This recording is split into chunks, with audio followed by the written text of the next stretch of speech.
9 जून से पश्चिम बंगाल में पंचायत चुनाव की शुरुआत हुई और तब से लगातार हिंसा हो रही है। नामांकन के दौरान एक पार्टी के कार्यकर्ता दूसरे पर हमला कर रहे हैं, एक दूसरे पर आरोप लगा रहे हैं। आज दक्षिण 24 परगना से बमबाजी की खबरें आई है। आज तक की टीम मौके पर पहुंची, कैमरे में जिंदा बॉम्ब्स भी कैद हुए तस्वीरों में। पश्चिम बंगाल में चुनाव के दौरान हिंसा का इतिहास पुराना है। आप मेरे एक तरफ देख रहे हैं कि 2003 से लेकर 2018 तक के पंचायत चुनाव के दौरान हुई हिंसा में कितने लोगों की जान गई। आंकड़ों पर भरोसा करें तो 2003 में पंचायत चुनाव के दौरान 76 लोगों की मौत हुई थी और पिछली बार यानी 2018 में 30 से ज्यादा लोगों की जान गई थी। अगर हम सियासी हिंसा में मौत की बात करें तो 2021 में पूरे भारत में सियासी हिंसा में 80 लोगों की जान गई, जिसमें से 7 लोग पश्चिम बंगाल के थे, यानी करीब 10%। आप मेरे दूसरी तरफ देख रहे हैं कि 9 जून से लेकर अब तक पश्चिम बंगाल में कहां कहां हिंसा हुई है। 9 जून की रात मुर्शिदाबाद में कांग्रेस कार्यकर्ता की हत्या कर दी गई। आज हम आपको यह भी दिखा रहे हैं कि 2018 के पंचायत चुनाव के नतीजे क्या रहे थे और किस पार्टी को कितनी सीटें मिली थी। पिछले पंचायत चुनाव में टीएमसी ने करीब 78% वोट हासिल किया था। पश्चिम बंगाल में चुनाव के दौरान हो रही हिंसा ने कोलकाता हाई कोर्ट है उसे भी हैरान कर दिया है। अदालत ने केंद्रीय बलों की तैनाती के निर्देश दिए हैं। लेकिन सवाल यह है कि आखिर हिंसा कर कौन रहा है, हिंसा के पीछे का मकसद क्या है और हिंसा का ये काल चक्र आखिर पश्चिम बंगाल में टूटता क्यों नहीं है। धमाका नंबर 1, धमाका नंबर 2,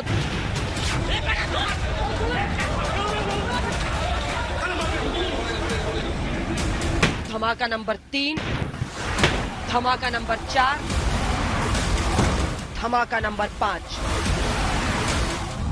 गिनती कम पड़ जाएगी, जगह जगह धमाके हो रहे हैं। बंगाल के पंचायत चुनाव में सच पूछिए तो बमों की आतिशबाजी हो रही है और पुलिस के पसीने छूट रहे हैं।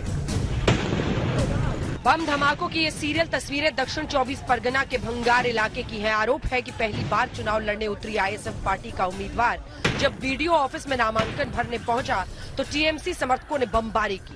बीजेपी के अमित मालवीय ने यही वीडियो जारी कर टीएमसी पर गुंडागर्दी का आरोप लगाया है, लेकिन टीएमसी का कुछ और ही कहना है। भावड़ का जो आईएसएफ का जो एमएलए है वो काल से वो इधर से सब गुंडा लोग है वो सबके इकट्ठा करके वो भावड़ का जो माजरा एक जगह है वहां से गोली बमा बंदूक सब लेकर हमारा जो कर्मी आया है वो नॉमिनेशन के लिए सोनपुर में अटैक किया।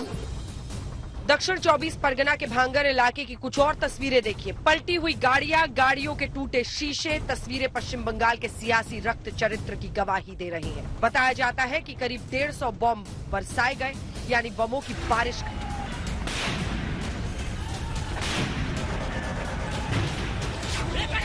आज तक की टीम जब भांगर के कथालाविया गांव पहुंची तो वहां तोड़फोड़ की शिकार 2 गाड़ियों में 2 जिंदा बम पड़े मिले।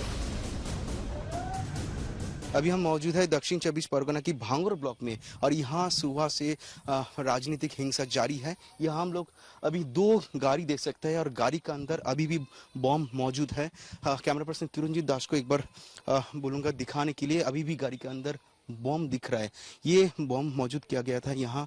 जो कहा जा रहा है, जो आरोप किया जा रहा है कि तृणमूल कांग्रेस की एक रिलेटिव का गाड़ी है, ये 2 गाड़ी तोड़ दिया गया है। पूरा गाड़ी आप देख सकते हैं, ये विजुअल कैमरा पर्सन किरणजीत दास दिखा रहा है और ये गाड़ी का सीट के नीचे भी और एक बॉम्ब दिखा रहा है यहाँ पे। पंचायत चुनाव में बमबारी से धुआं हो रहा है। बंगाल कोलकाता से लेकर दक्षिण 24 परगना तक सरेआम धमाके हो रहे हैं। पथराव, तोड़फोड़, आंसू गैस के गोले भी चल रहे हैं।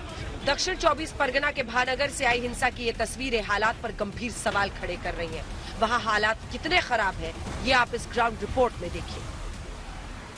यहाँ पे तृणमूल और आईएसएफ कार्यकर्ताओं के बीच में झड़प सामने आया है और ये हाईवे है, बासंती हाईवे। और यहाँ पे अगर आपको यहाँ की स्थिति दिखाएं, कैमरा पर्सन प्रसून आपको दिखाएंगे कि ये एक मार्ग है। यहाँ पे दावा किया जा रहा है कि यहाँ पे बमबाजी हुई थी। जैसे ही स्थिति यहाँ पे लोग ज्यादा हो रहे थे, यहाँ पर देखिए रैफ सामने वो जा रहे हैं ताकि एरिया डोमिनेशन किया जाए।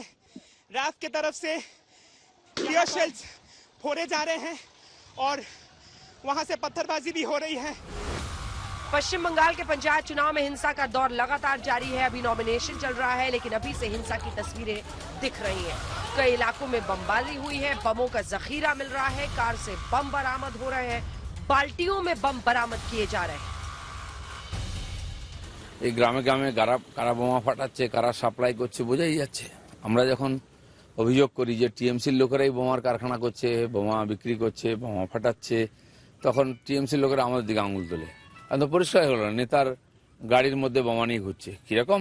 ये सब गुंडा तृणमूल का नहीं है, बीजेपी का दलछूट हुआ, कांग्रेस का दलछूट हुआ गुंडा। उसको काम है तृणमूल का शरीर पर काली का दाग लगाना, वो कर रहे हैं, लेकिन वो पकड़ जाएगा जल्द से जल्द। तो कहीं बम चल रहे हैं, कहीं लाठियां भांजी जा रही है, गाड़ियों में तोड़फोड़ हो रही है, कहीं पुलिस के साथ भिड़ंत। पश्चिम बंगाल के पंचायत चुनाव में हिंसक घटनाएं अलग अलग हिस्सों में हो रही हैं। दक्षिण 24 परगना में हालात अब बेहद हिंसक हो चुके हैं। यहाँ कल भी हिंसा हुई, आज भी हिंसा की खबर है। दक्षिण 24 परगना के कैनिंग में तो टीएमसी के समर्थक ही आपस में भिड़ गए। मंगलवार को इस इलाके में हर तरफ हिंसा की तस्वीरें नजर आ रही थी। हाथों में हथियार लिए बीते दिन भीड़ इधर से उधर भाग रही थी। किसी के हाथ में लाठी, किसी के हाथ में तलवार। पहचान छिपाने के लिए चेहरे पर कपड़ा लपेटे हथियारबंद भीड़ रक्तपात मचाने निकली थी और बंगाल पुलिस बेबस लाचार बनी सब देख रही थी। इन तस्वीरों में देखिए, लठ लिए ये लाठीधारी पुलिस के बगल से गुजर रहे। इलाके में धारा 144 लगी है और ये तमाम पुलिस वाले कुर्सियों पर बैठे आराम फरमा रहे हैं। उधर सड़क पर हथियार लिए लोग घूम रहे हैं, लेकिन इन्हें फर्क नहीं पड़ रहा।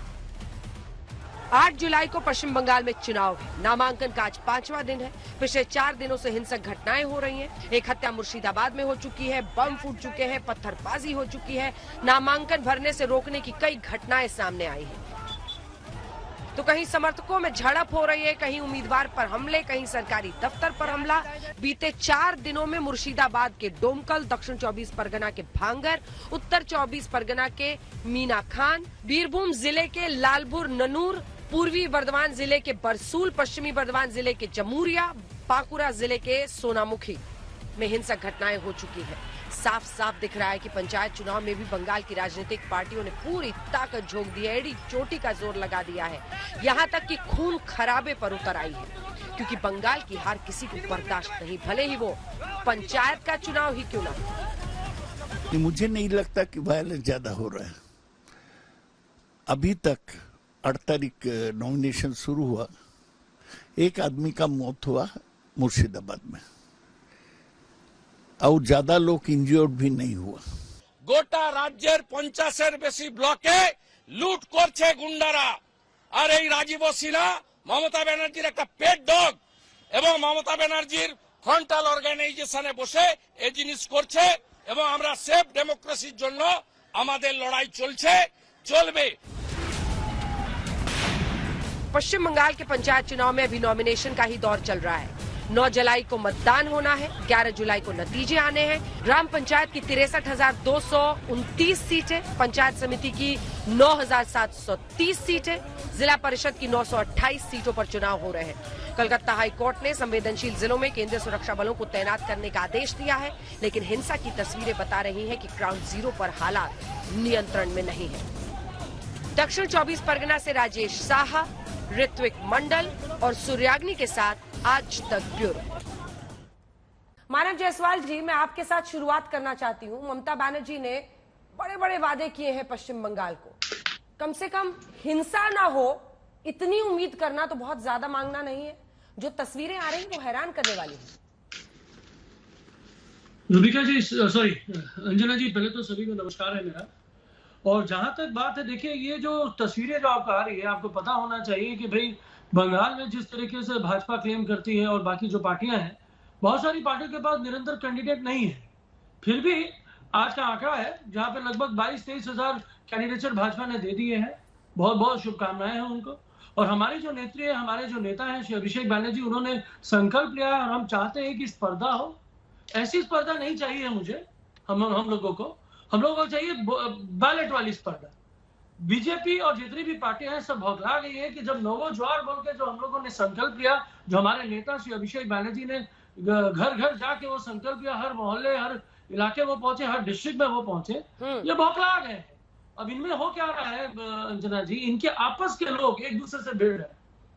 कहीं इनके पास कैंडिडेचर नहीं है तो ये बमबाजी करवाना चाहते हैं, दिखाना चाहते हैं कि बहुत भयावह स्थिति है, और वही एक तरफ देख रहे हैं कि कैंडिडेचर हो जा रहा है तो वहां पे नामांकन हो जा रहा है। पुलिस किसको रिपोर्ट करती है मिस्टर जायसवाल? पुलिस जी? किसको रिपोर्ट करती है, कांग्रेस को या बीजेपी को? जी नहीं, बिल्कुल नहीं। यहाँ पे मैं आपको एक चीज बता देना चाहता हूँ, जहां जहां भी पुलिस किसको रिपोर्ट करती है? अंजना जी, जहां जहां पुलिस पे त्रुटियां रही हो प्रॉपर संज्ञान लिया जाएगा, और आपको पता है स्टेट इलेक्शन कमीशन उनके ऊपर संज्ञान ले रहा है। अंततः बहुत सारे लोगों को साइडलाइन किया जा रहा है, ये चल रहा है, और मैं विश्वास के साथ पूरे देश को अवगत कराना चाहता हूं, ये जो चल चरित्र जो दिख रहा है ये बंगाल की छवि को सिर्फ और सिर्फ खंडित करने के लिए है, धूमिल करने के लिए है। चाणक्य ने बोला रोकना किसकी जिम्मेदारी है मानव जायसवाल? मैं जो आपसे सवाल पूछ रही हूँ उससे आप भाग रहे हैं। अंजना जी, अरे खाली नाम ही गलत बोल रहे हैं या सवाल भी गलत सुन रहे हैं? नहीं अंजना जी, ये नाम कुछ सुनते गलत है ना कुछ करते गलत है, तभी हमको जाके 210 के ऊपर सीटें मिलती हैं, और ये बंगाल की जनता हमको चुनती है। जो बंगाल में रहता है वो हमको ये तो चुन रहा है। प्रश्न ही नहीं है मेरा, हार रहा है, ये तो प्रश्न ही नहीं है। बना रहा है। इस हिंसा को रोकना किसकी जिम्मेदारी है मिस्टर मानव जायसवाल? अरे अंजना जी थोड़ा धैर्य रखिए, सुनिए। आप पूरा हिस्ट्री उठा के देख लीजिए। सीपीएम हमेशा ही ये करती रही, इसके लिए कोई आगे नहीं पाया। गोलियां हमारे लोगों ने खाई, लाठियां हमारे लोगों ने खाई, शहीद हमारे लोग हुए, और बंगाल की परिकल्पना हमारी नेत्री ने करी। अपने शरीर के सारे हड्डी को तोड़वा के उनको अधमरा छोड़ दिया था, ये सोचा था कि वो मर गई है, और उसके बाद हम निकल के आए। हम तो शिकायत नहीं कर रहे हैं, लेकिन जो लड़ नहीं पा रहे हैं, जिनके पास कोई कार्यकर्ता नहीं है, जिनके पास बूथ मेंबर नहीं है, वो हमको बदनाम करने में लगे हैं। ये चाणक्य की उस नीति की बात करते हैं कि भाई तुमको कोई हरा नहीं सकेगा तो तुमको बदनाम करना शुरू करेगा। ये हमें बदनाम करना चाहते हैं, बदनाम करना चाहते हैं सुधांशु जी, इसीलिए ये सब कराया जा रहा है। ठीक है, अब जवाब सुन सुधांशु जी, बदनाम करने के लिए करा रहे हैं आप लोग ये सब? देखिए, बंगाल की एक छवि बंगाली भद्र लोग की है कि वह एक सृजनात्मकता और एक कंस्ट्रक्टिव अप्रोच का प्रभाव दिखता था, जिसमें एक इंटेलेक्चुअल परसूट दिखता था। अब ये बंदूक और बम धमाके दिखाई पड़ रहे हैं, इसके बाद आप कोई ये कहे कि मुझे बदनाम करने की साजिश की जा रही है, तो बहुत हास्यास्पद लगता है। मैं अंजना जी ये कहना चाहता हूं कि मीडिया में ये रिपोर्ट थी कि पिछले चुनावों में 34% सीटें ग्राम पंचायत में निर्विरोध चुन ली गई, और ये जितने डेमोक्रेसी की हत्या हो गई जैसे वाले लोग बोलते हैं, इनमें से कोई चू नहीं बोलता है। मतलब 1/3 जगहों पर कोई कॉन्टेस्ट ही नहीं हुआ, सिर्फ सत्ताधारी दल के लोगों ने नामांकन किया।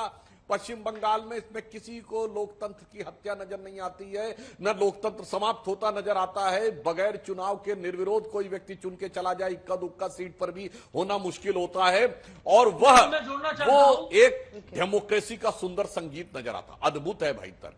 अब दूसरी मैं बात कहना चाहता हूं, पश्चिम बंगाल में यह बात तो मैं इनकी बात पे एक बात पे तो सहमत हूं कि ममता जी के साथ यही काम उस जमाने में कम्युनिस्टों ने किया था, पर मानव जी आधी बात बोले। उस समय भारतीय जनता पार्टी ने ममता जी को सपोर्ट किया था, उस दौर में जब वाकई पुलिस ने एक ऐसा समय आया था कि इनको ये छोड़कर कि इनकी मृत्यु हो गई ये सोच के चले गए थे, और वही कम्युनिस्ट पार्टी के सारे कैडर थे उपद्रवी, वो सारे के सारे इधर आ गए। अन्यथा मैं पूछना चाहता हूं, बंगाल और केरल ही ये दो राज्य क्यों ऐसे जहां पर राजनीतिक हत्याएं होती हैं? विरोध सब जगह होता है, कहीं हम सत्ता में हैं, कहीं विपक्ष में हैं, कहीं कुछ है, परंतु यह स्थितियां बंगाल और केरल में क्यों हुई?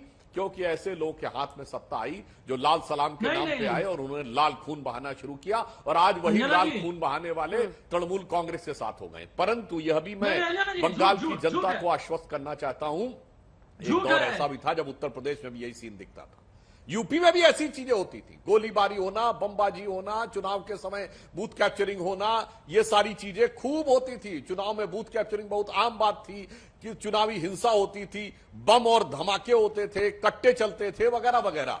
आज वो सारी स्थितियां समाप्त हो गई, स्थितियां शांत हुई। ये केवल इसलिए है कि यहां की सरकार किसी भी सीमा तक जाकर कानून व्यवस्था से लेकर चुनाव के अंदर हिंसा करवाने से लेकर ओबीसी की लिस्ट में छेड़छाड़ करने तक बंगाल के हितों का दमन करके येन केन प्रकारेण, मतलब अभ्यर्थियों के चयन में भ्रष्टाचार से, ओबीसी के चयन में गोलमाल से लेके इस समय पंचायत चुनाव में बमबारी तक, मुझे लगता है शायद ये बंगाल अपने सबसे बुरे दौर में इस समय गुजर रहा है। और इस कारण से भारतीय जनता पार्टी इस विषय पर पूर्णतः आश्वस्त है कि अगले चुनावों में निश्चित रूप से बंगाल की जनता वैसा ही मुंहतोड़ जवाब देगी जैसे किसी जमाने में लालू प्रसाद यादव जी को बिहार में और समाजवादी पार्टी को उत्तर प्रदेश में दिया था। छोटा सा जवाब मानव जी, छोटा सा जवाब। और ये समझते हुए कि जो परिस्थिति है उसके लिए जिम्मेदारी और जवाबदेही ममता दीदी की है। ये रोना नहीं चलेगा कि ये करा रहा है वो करा रहा है। आपकी पुलिस क्या कर रही है? नहीं, अंजना जी, बहुत संजीदा मामला है, संजीदा विषय है। हमारे जो बीजेपी के प्रवक्ता है वो बड़े सुंदर तरीके से बहुत चीज गिनवा देते हैं। अगरतला भूल जाते हैं। 90% नामांकन नहीं हुआ था, 90%। अब 34% की बात करते हैं, बहुत बड़ा। अरे पंचायत चुनाव में और कहां ऐसी हिंसा होती है मानव जी, आप बताइए। चुनाव में अगरतला में हुआ मैडम, अगरतला में 2022 इलेक्शन के बाद हुआ। इनकी सरकार है। अरे ये तो दिन दहाड़े गोली मारते हैं। कहां है आप? हिंसा कहां होगी? ये तो गोली मारो सरकार है। दिल्ली में आपने नहीं देखा हिंसा? इनकी अपनी पुलिस थी, तब हम क्या बात कर रहे थे? लेकिन हम उसके लिए नहीं है, हम प्रतिबद्ध हैं। हमारी नेत्री ने, हमारे सेना ने, हमारे जो नेता है अभिषेक बैनर्जी जी ने, उन्होंने बोला है और हमने टोल फ्री नंबर्स भी दिए हैं कि कहीं भी आपको सैनिक दिखता है आप हमें कांटेक्ट करिए। हम चाहते हैं कि स्पर्धा हो, हम चाहते हैं ज्यादा से ज्यादा नामांकन हो, क्योंकि हमको पता है कि हम जीतेंगे, क्योंकि हमारी नेत्री ने, हमारे नेता ने कार्य का निर्वाह किया है। हम घर घर तक राशन पहुंचा रहे हैं, हम लोगों को सशक्त कर रहे हैं। नोबो ज्वार से डरी, बौखलाई और धूमिल हो चुकी है इनकी सोच। ये चाहते हैं कि यह बंगाल की छवि को खंडित किया जाए।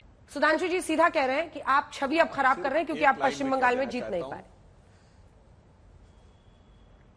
अगर कलकत्ता हाई कोर्ट ने कहा कि संवेदनशील क्षेत्रों में केंद्रीय सुरक्षा बल तैयार होने चाहिए, तो क्या वो छवि के लिए अच्छी होने की बात? आप कहना क्या चाह रहे हैं? इससे पहले भी अरे बंगाल की छवि वहां पे खराब होती है जब ममता बनर्जी एलानिया कहती है हम सीबीआई को काम नहीं करने देंगे, जब ममता बनर्जी कहती है कि प्रधानमंत्री का फोन आया मैंने फोन नहीं लिया।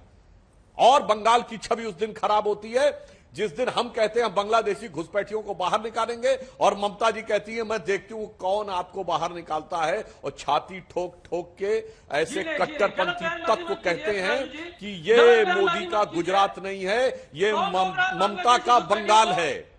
उस समय छवि खराब नहीं होती है मान्यवर। यही दुख की बात है कि बंगाल को इस त्रासदी में जाने का। और चलिए, आज तो आपकी सरकार हुए 12 साल हो गए, एक बड़ी इंडस्ट्री बताइए जो बंगाल में आई हो। हम तो बचपन में सुनते थे ना कि भारत का सबसे बड़ा औद्योगिक शहर कोलकाता होता था, वो जब से कम्युनिस्ट आए सब तबाह हो गया। चलिए 12 साल में बताइए, एक बड़ी यूनिवर्सिटी बताइए, एक बड़ा इंस्टीट्यूट बताइए और एक बड़ी इंडस्ट्री बताइए जो 12 साल में आप लाए, बताइए। इनको आइडिया नहीं है, अब इनको आइडिया नहीं है।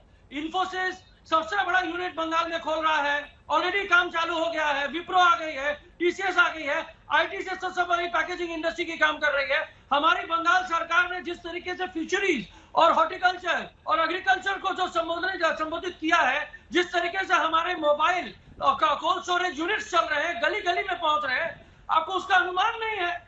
आप तो काम करना नहीं जानते, आप तो हिंदू मुस्लिम करना जानते हैं, आपको देश को तोड़ना जानते हैं। मोबाइल की कौन सी कंपनी ने अपनी कौन सी यूनिट लगाई आपके यहाँ, बताइए। अरे नाम बता रहे हैं, आईटीसी का नाम सुना है, नाम बताइए कंपनी। लेकिन आईटीसी सिर्फ सिगरेट बनाती नहीं है, आईटीसी फूड पैकेजिंग भी करती है। ये आपको ज्ञान नहीं होगा। आप हल्दिया चले जाइए, हल्दिया में आईटीसी तो बहुत जमाने से कोलकाता में है। मैं वो कह रहा हूँ कि पिछले 12 साल में आई, बताइए ना। अरे पिछले 6 साल में तो आपने दुनिया का, जैसे हम अपने जमाने में माइक्रोसॉफ्ट लेके आए बेंगलोर में, अभी भले ही चुनाव हार गए, एप्पल आई है। आप बताइए। सुनिए सैमसंग उत्तर प्रदेश में आई है। सुधांशु जी क्षमता रखिए सुनने की। हाँ सुनाइए। आपको मैं बताना चाहता हूँ, जब से जीएसटी और नोटबंदी आपने करी है, जो मिडिल इकोनॉमी है वो खत्म हो चुकी है। और आप बता रहे हैं बड़ी बड़ी इंडस्ट्रियों की। अरे इंडस्ट्री तो 6 साल में कितने लोगों ने नई नई इंडस्ट्री बनाई भाई, कहाँ यूनिकॉर्न बना रहे हैं। सिर्फ मोबाइल ऐप में एम्प्लॉयमेंट कितना दिया है आप बता रहे हैं एम्प्लॉयमेंट की। आपको पता है कि तात इंडस्ट्री किस तरीके से खत्म हो गई बंगाल में, कितने लोग बेरोजगार हो गए, कितने माताओं ने आत्महत्या कर ली, कितने बच्चे उनके आपके उड़ीसा जाने वाले ट्रेन में मारे गए। अरे भाई साहब सीधे पूछा था इंडस्ट्री का नाम बताओ, आप पता नहीं नाम क्या लिया क्या है, बोलने लगे। नाम लिया है जी। चलिए एक इंडस्ट्री मैं बोलता हूँ, सिंगूर नंदीग्राम के लिए ममता जी ने खुद आमरण अनशन तक किया था जब टाटा की फैक्ट्री आज चली गई थी। चलिए टाटा कोई यूनिट लाया, हाँ बताइए क्या किया उसको वापस लाने के लिए? उन्होंने कहा था मैं मानव जी एक बार तो ये भी समझिए कि ये जो लघु उद्योग आप लोगों ने बमबाजी का वहां पर शुरू कर दिया है, बाल्टियों में, गाड़ियों में, ये बाल्टी में इतने इतने थोक में ये बॉम्ब वहां पर घूम रहे हैं। आखिर पुलिस और प्रशासन जब तक आंखें बंद नहीं करेगी पूरी तरह से, ऐसी स्थिति कैसे बन सकती है? पहले आपको एक बार सुना देते हैं कैलाश विजयवर्गीय ने क्या कहा है इस पर, उसके बाद अखिलेश प्रताप सिंह जी भी हमारे साथ स्टूडियो में आ गए। जल्दी से सुना दीजिए क्या कह रहे हैं कैलाश विजयवर्गीय।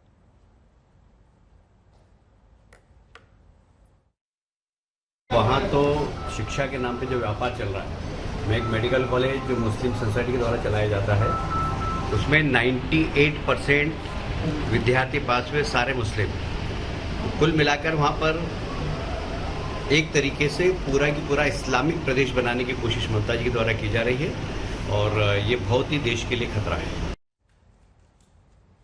तो आरोप जो लग रहे हैं आपने देखा, कैलाश विजयवर्गीय कह रहे हैं कि जो रिजल्ट्स आ रहे हैं उसमें भी जो मुस्लिम बच्चे हैं उनको प्रमोट किया जा रहा है, आगे बढ़ाया जा रहा है। मानव जी इस पर आपका जवाब, और इस लघु उद्योग पर भी आप जानकारी जरूर दीजिएगा। अखिलेश जी भी स्टूडियो में आ गए, छोटा छोटा आप दोनों का जवाब, जिसके बाद मैं अन्य मेहमानों के पास जाऊंगी।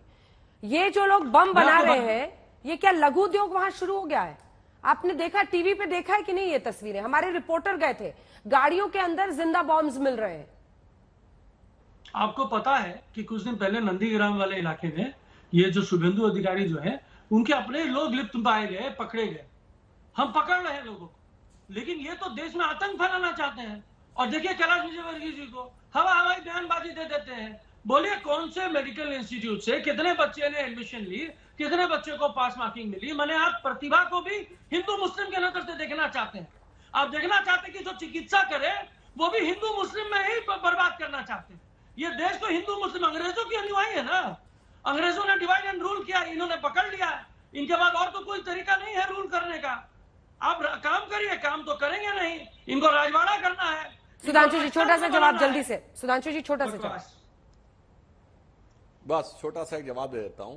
अंजना जी, नोट से लेके बम तक सामने दिखाई पड़ रहे हैं और ये कह रहे हैं, कहां तो मैं बताना चाहता हूं, ममता जी के सत्ता में आने के बाद 2011 के बाद 71 जातियां जोड़ी गई ओबीसी में, जिसमें 65 मुस्लिम हैं। और आप कह रहे हैं हिंदू मुस्लिम हम कर रहे हैं। और एक लाइन और बोल दूं, अंग्रेजों के जमाने की आपने बात कही तो 1905 में जब बंगाल का डिवीजन हुआ था, यानी अनडिवाइडेड बंगाल, आज का बांग्लादेश और पश्चिम बंगाल ले लें तो 1/3 मुस्लिम और 2/3 हिंदू थे। आज आप लोगों की नीतियों के चलते हुए और कांग्रेस की नीतियों के चलते हुए अगर अनडिवाइडेड बंगाल ले लिया जाए केवल 100 साल के बाद, तो 2/3 मुस्लिम और 1/3 हिंदू हो गए। यानी मुस्लिमों के 700 साल के शासनकाल में उतना कन्वर्जन नहीं हुआ जितना पिछले 100 साल में कांग्रेस, कम्युनिस्ट और तृणमूल कांग्रेस जैसे लोगों की मेहरबानी से बांग्लादेश से लेके पश्चिम बंगाल तक यानी अविभाजित बंगाल में हो गया। ये एक यथार्थ है, कोई भी जाके चेक कर सकता है। 1905 में क्या था डेमोग्राफी और आज अनडिवाइडेड बंगाल ले लिया जाए तो डेमोग्राफी कितनी बदल गई, और उसके बाद आपको नजर आता कुछ नहीं है। ये बताइए ना सुधांशु जी, चुनावी हिंसा में बीजेपी का हाथ है या नहीं है? वो सीधा आरोप लगा रहे हैं सुधांशु त्रिवेदी जी, सांसद जी, इसका तो जवाब दीजिए। वो सीधा कह रहे हैं बीजेपी का हाथ है इसमें। हम बिल्कुल जवाब देते हैं अंजना जी। न केवल इकलौता राज्य नहीं है पश्चिम बंगाल जहां हम विपक्ष में हैं, हम दर्जनों राज्यों में विपक्ष में रहे, लंबे समय तक विपक्ष में रहे, हमने कभी हिंसा का कोई आरोप नहीं लगा। मैंने पहले ही प्रश्न में कहा था, बंगाल और केरल ये 2 राज्य क्यों हैं जहां पर की राजनीतिक हत्याओं की राजनीति होती है, राजनीतिक संघर्ष की राजनीति सब जगह देखिए, राजनीतिक हत्याओं की राजनीति, क्योंकि यहां पर कम्युनिस्टों ने आने के बाद वह कल्चर बनाया और तृणमूल कांग्रेस ने उसी कल्चर के दम पे, जिसकी कभी ये खुद शिकार रहे थे, आज उसी के द्वारा दूसरों की राजनीतिक हत्याएं कर रहे हैं। अन्यथा किसी अन्य राज्य में क्यों नहीं होता है? ठीक है अखिलेश जी, मध्य प्रदेश में क्यों नहीं होता भाई? तेलंगाना में क्यों नहीं होता? उड़ीसा में क्यों नहीं होता? अखिलेश जी 23 तारीख को पटना में जहां अभी तक जानकारी मिली है, राहुल गांधी जी भी होंगे, मल्लिकार्जुन खड़गे जी भी होंगे, ममता बनर्जी भी होंगी और ममता दीदी भी वहां पर पहुंच रही हैं विपक्षी एकजुटता के लिए। इस सब के बीच पश्चिम बंगाल में जो ये हिंसा आप देख रहे हैं, एक के बाद एक बम फोड़े जा रहे हैं सड़कों पर, एक व्यक्ति की मौत भी हो गई है। इस पर क्या कहना है आपका? कांग्रेस का क्या स्टैंड है? पिछले 2 महीने से तो हम मणिपुर को जलते हुए देख रहे हैं। आप एक की जान गए, किसी की जान जाए, जान बड़ी कीमत होती है। कितना 100 जान मणिपुर में गए हैं। कौन राज कर रहा है वहां पे? क्यों वहां पे हिंसा रोकी नहीं जा रही है? क्यों वहां पे साफ दिख रहा है कि सत्ता में बैठे लोग किस तरह से एक वर्ग विशेष को टारगेट करके हिंसा का शिकार बना रहे हैं? कहां है केंद्र की सरकार और वहां के प्रदेश की बीजेपी की सरकार, डबल इंजन की सरकार? रोजाना नए नए पोल खुल रहे हैं। जब बीजेपी हारती है या जीतने का माध्यम नहीं रह जा पाता है, इसके पास कोई उपलब्धि नहीं होती है, ये हिंसा और दंगे और कट्टरता और हिंसकता का सहारा लेती है। आप देखिए, आपका ना दंगे अयोध्या में रात को एक विशेष वर्ग के कपड़े पहन के, टोपी लगा के, एक पूजा स्थल पे आपत्तिजनक चीजें फेंकने वाले कौन लोग थे? अगर वो सीसीटीवी कैमरे में पकड़े नहीं गए होते तो वहां पे उस जिले को जलाने का षड्यंत्र किसने किया था? किस दल के लोग थे जो पकड़ के पुलिस ने सामने किया? हालांकि उन अधिकारियों का दूसरे दिन सबका ट्रांसफर हो गया। इसी उत्तर प्रदेश के पश्चिम उत्तर प्रदेश में एक ही साथ के 150 साल पुराने 5 मंदिरों को किस तरह से खंडित किया गया, और हुआ कि कौन इसका कोई एक वर्ग विशेष पे आया, लेकिन जब सीसी कैमरे पे पकड़ के आए तो वो कौन लोग थे, किस पार्टी के थे, बताने की आवश्यकता है क्या? राजस्थान में वो जो हत्या हुई थी एक दर्जी की, उसको करने वाले कौन लोग थे? पूरे देश में देखिए आप, इस तरह का ट्रेंड आज का नहीं है, ट्रेंड बड़ा पुराना है। जंग आजादी के बाद जब देश आजाद हुआ तो उस समय भी गृह मंत्री और उस समय जो हमारे राष्ट्रपति अभी नहीं हुए राजेंद्र प्रसाद जी ने चिट्ठियां लिखी थी कि ये लोग किस किस तरह से भेष बदल करके कहां किस प्रकार से दंगे करा रहे हैं, अपने राजनीतिक लाभ के लिए षड्यंत्र कर रहे हैं। सरदार पटेल जी ने तभी चिट्ठियां लिख के बताई थी। ये चरित्र किसका है बताने की आवश्यकता नहीं है। बीजेपी हिंसा करा रही है पश्चिम बंगाल में। मैंने आपको तर्क गिनाया नहीं, मैं कंफर्म कर रही हूँ भाई। ये कर्ता कौन है? मणिपुर की बात क्यों नहीं हो रही है? मणिपुर कौन संभालेगा? मणिपुर क्या नॉर्मल है? मणिपुर पर भी जवाब दीजिए, और साथ ही मणिपुर में जिस मणिपुर बदल के कानून व्यवस्था है वहां पे, मणिपुर देखिए बहुत बिहड़ तरीके से मणिपुर की हालत खराब है। पहले मैं एक बात और बोल दूं, मैं इन दोनों प्रश्नों का जवाब दूंगा, मगर राहुल गांधी जी ने अमेरिका में जाके एक बात बोली थी कि हम लोग रियर मियर देख के चलते हैं, पीछे की बात करते हैं, आगे की नहीं। अंजना जी, आज तक एक भी डिबेट ऐसी नहीं हुई है, और इसमें फिर ये हो गया जिसमें कांग्रेस के नेता तुरंत आजादी के समय सरदार पटेल और नेहरू और जाने आजादी के पहले के दौर में न चले गए। एक डिबेट नहीं दिखा सकते, हमेशा रियर व्यू देखने की इनकी आदत है, और वही आज एक बार इन्होंने बता दिया। अब दोनों बातों का जवाब देता हूं। देखिए, मणिपुर की हिंसा की जहां तक बात है, वहां तो चुनाव हो चुका है, कोई चुनाव का विषय तो नहीं था। वहां पे एक निर्णय हुआ, उस निर्णय को लेकर समुदायों के बीच में एक संवेदनशीलता की स्थिति है, जिसपे पूरी सतर्कता के साथ सरकार कार्रवाई कर रही है। गृह मंत्री जी अपना कर्नाटक का दौरा छोड़कर, उस समय चुनावी दौरा छोड़कर गए थे मणिपुर, फिर वहां पर बात की गई, इसलिए वहां पर एक अलग प्रकार का संवेदनशील वातावरण है। केवल इसलिए कि एक निर्णय हुआ जिसमें एक समुदाय को लगता मेरा लाभ हानि का विषय था, उसका कोई राजनीति से या चुनाव से मतलब नहीं है। और आपने बड़ी विचित्र बात कही, मतलब आप कह रहे हैं कि बंगाल में हम विपक्ष में हैं तो हम जिम्मेदार हैं, उत्तर प्रदेश में आप कह रहे हैं हम सत्ता पक्ष में हैं तो हम जिम्मेदार हैं। मतलब विचित्र बात है, सत्ता में है तो भी हम ही जिम्मेदार हैं, विपक्ष में हम भी जिम्मेदार हैं, और आपने तो सन 47 गिना दिया, हमारा जन्म नहीं हुआ था तब भी हम जिम्मेदार हैं। मतलब ऐसे आप लोग अद्भुत तर्क देने लगते हैं, तो मेरे विचार से देश की जनता को यह बात समझ में आती है कि आपके मुंह से एक बार नहीं निकल रहा है। चलिए, आपके भी कार्यकर्ता भी तो मारे गए हैं बंगाल में, क्यों नहीं बोलते आप लोग? मुझे याद है राष्ट्रीय अध्यक्ष के रूप में जब 2019 के चुनाव में वर्तमान गृह मंत्री अमित शाह जी गए थे, तो उन्होंने कहा था कि कम्युनिस्ट और कांग्रेस पार्टी के कार्यकर्ता भी तृणमूल के द्वारा हिंसा में मारे गए हैं। मैं उनका विषय भी उठा रहा हूं जो कांग्रेस और कम्युनिस्ट नहीं उठाते।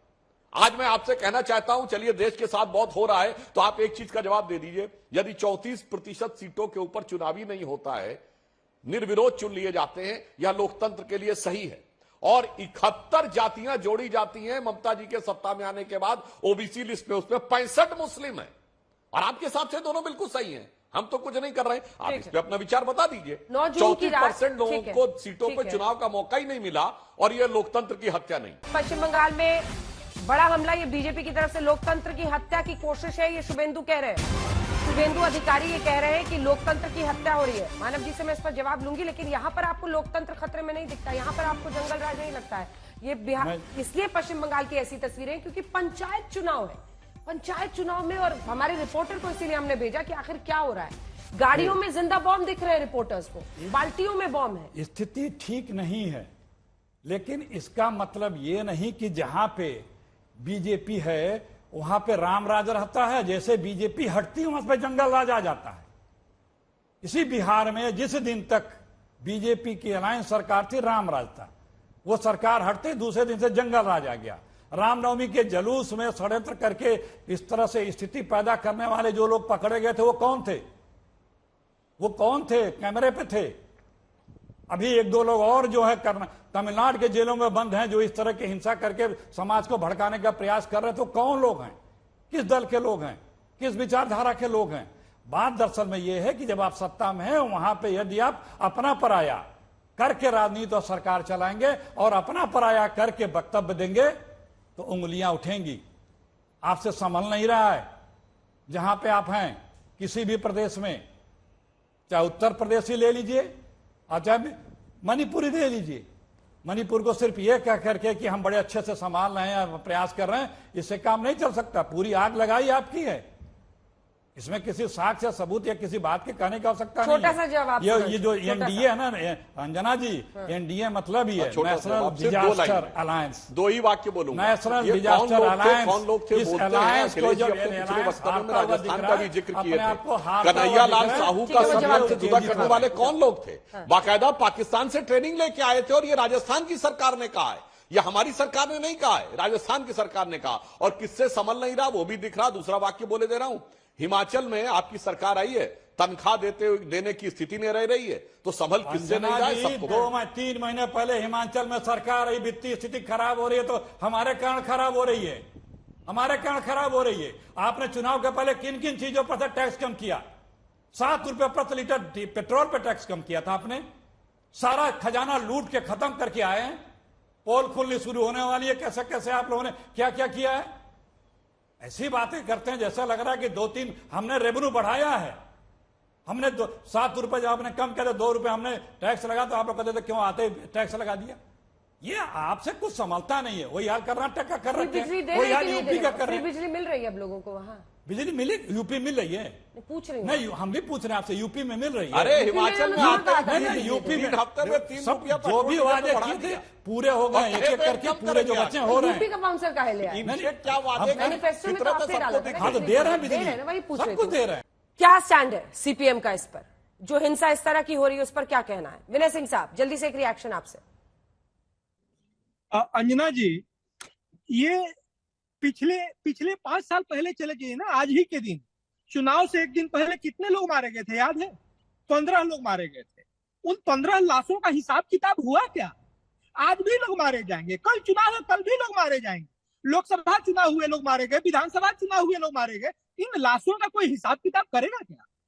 और पूरे भारत में देख लीजिए, केरल, पश्चिम बंगाल और त्रिपुरा, अब तो त्रिपुरा में बंद हो गया। एक ही तरीके की हिंसा, एक ही तरीके का बम भी अन्ना जी सूतली बम होता था। ये सूतली बम, ये गुल जो करते हैं, गुल का डब्बा, उसमें बारूद डालते थे, सूता से बांधते थे, और अगर धमाका करना है तो केवल बारूद नहीं तो कील डालते थे। इस बॉम्ब की इंजीनियरिंग का इजाद पश्चिम बंगाल ने किया। और पश्चिम बंगाल एक तरफ सुभाष बाबू हुए, दुनिया भर की क्रांति का जनक अगर पश्चिम बंगाल रहा है, तो जो व्यभिचारियों की हिंसा है उसका भी जनक पश्चिम बंगाल रहा है। मारी झापी की हिंसा देख लीजिए, साईबाड़ी की हिंसा देख लीजिए। और मैं तो ये कह रहा हूं कि जो टीएमसी आज हिंसा कर रही है, वो कल खुद भी हिंसा का शिकार रही है। उस हिंसा के सबक इनको लेना चाहिए था, हिंसा मुक्त प्रदेश करना चाहिए था। आने के बाद उसी की उत्तराधिकारी बन बैठी ममता बनर्जी और उनके कार्यकर्ता खुद उसके शिकार रहे। आज जो भारतीय जनता पार्टी के कार्यकर्ता शिकार हो रहे हैं, ये कोई नई बात नहीं है। तो इस ममता जी के आने के बाद तो शांति होनी चाहिए थी, क्योंकि खुद ये हिंसा का शिकार थी। दूसरा मैं ये कह रहा हूं, जिन राज्यों में, जिस लोकतंत्र में जिंदा बम मिलते हैं, उसका मतलब ये होता है अंजना जी कि लोकतंत्र मुर्दा हो रहा है। जिंदा बमों के मिलने का मतलब, चुनाव में जिंदा बमों के चलने का मतलब, अगर बम जिंदा है चुनाव में, तो समझिए कि लोकतंत्र मुर्दा हो रहा है। लोकतंत्र मर रहा है। और मैं पूछ रहा हूं, मानव जी, आपके नाम में मानव है, आपको तो कम से कम नाम को सार्थक कीजिए भाई, मानवता की बात कीजिए। मैं तो सीधे पूछ रहा हूं, 5 साल पहले आज ही के दिन, आज नहीं 15 मई थी, 14 लाशें गिरी थी, चुनाव के दिन लोग मरे थे, ये जो लोकल बॉडीज के चुनाव थे, विस्थापन हुआ था बड़े पैमाने पे, उन लाशों का हिसाब किताब कोई होगा, कोई अकाउंटिंग होगी, कोई बैलेंस शीट बनेगा कि हर बार हिंसा होगी हम डिबेट करेंगे, आप आके कहेंगे कि बीजेपी करा रही है और आप चले जाइए। ठीक है, मानव जी जवाब दीजिए। वो कह रहे हैं जहां जिंदा बॉम्ब मिलते हैं वहां लोकतंत्र मुर्दा होता है। देखिए, सबसे पहली बात तो मैं एक चीज मैं उनकी बातों से सुन रहा था तो मुझे एक बदबू मिल रही थी कि कितनी घिनौनी और कितनी साजिश वाली बातें हैं कि जो ये सीधा बीजेपी के एजेंडे को ही सार्थक कर रही है।